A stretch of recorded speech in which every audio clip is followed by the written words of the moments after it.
Well, I reckon what you want to know is what I'm a-doing in here.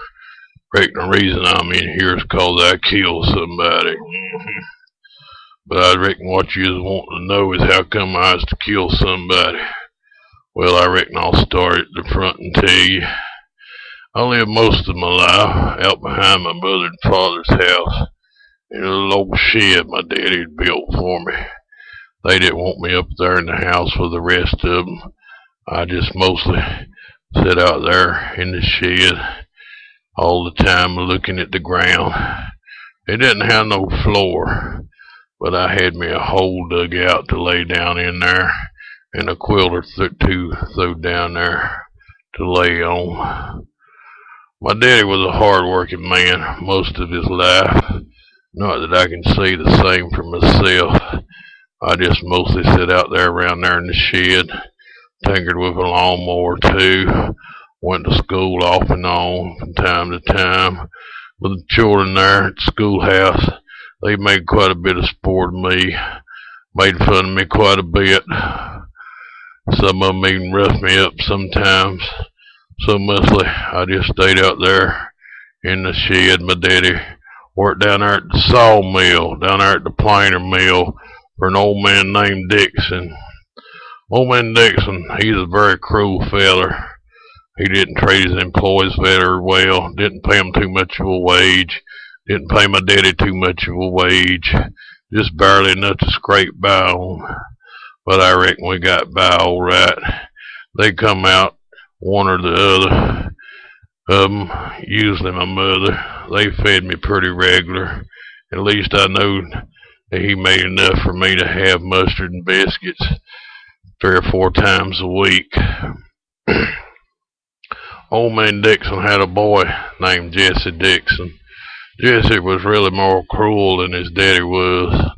He made quite a bit of sport of me, and he'd take advantage of the little girls there around the neighborhood quite a bit. They used to say my mother was a very pretty woman. They said that quite a bit from time to time when I was down there at the schoolhouse. Well, I reckon you want me to get on to with it, and I'll tell you what happened, so I reckon I'll tell you. I was sitting out there in the shed one evening, not doing too much of nothing, just kind of staring at the ground, waiting for my mother to come out and give me my Bible lesson. And all of a sudden, I heard a commotion up there in the house. So I got up and run up there on the screened-in porch there to see what was going on. I looked in the kitchen window, and I seen my mother laying on the floor without no clothes on. And I seen Jesse Dixon laying on top of her, having his way with her. Well, I just seen red. I picked up a Kaiser blade that was laying there by the screen door. Some folks call it the Sling Blade. I call it the Kaiser blade.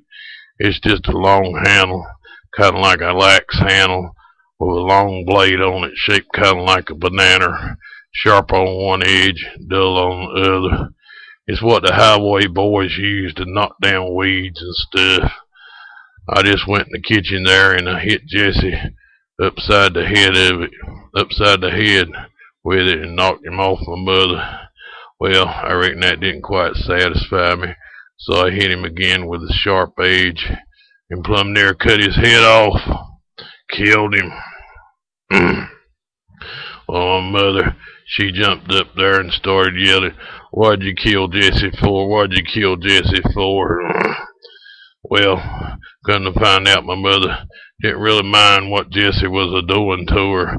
I reckon that made me madder than what Jesse had made me. I take the Kaiser blade. Some folks calls it a Sling Blade. Some folks calls it a Sling Blade. I calls it a Kaiser blade. And I hit my mother upside the head with it. Killed her.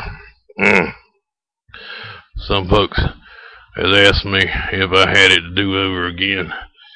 Would I do the same thing? I don't know. I reckon I would. Anyhow, they seem to put me in here, and I've been here for a great long while. I've learned to read some. It took me 4 years to read the Bible. I reckon I understand a good deal of it. It wasn't what I expected in a lot of places. I slept in a good bed for quite a long while. They seem to put me out of here now. They tell me they're setting me free today. Anyhow, I reckon that's all you need to know. If you want more details, I reckon I can tell you. I don't know if that's enough for your newspaper or not.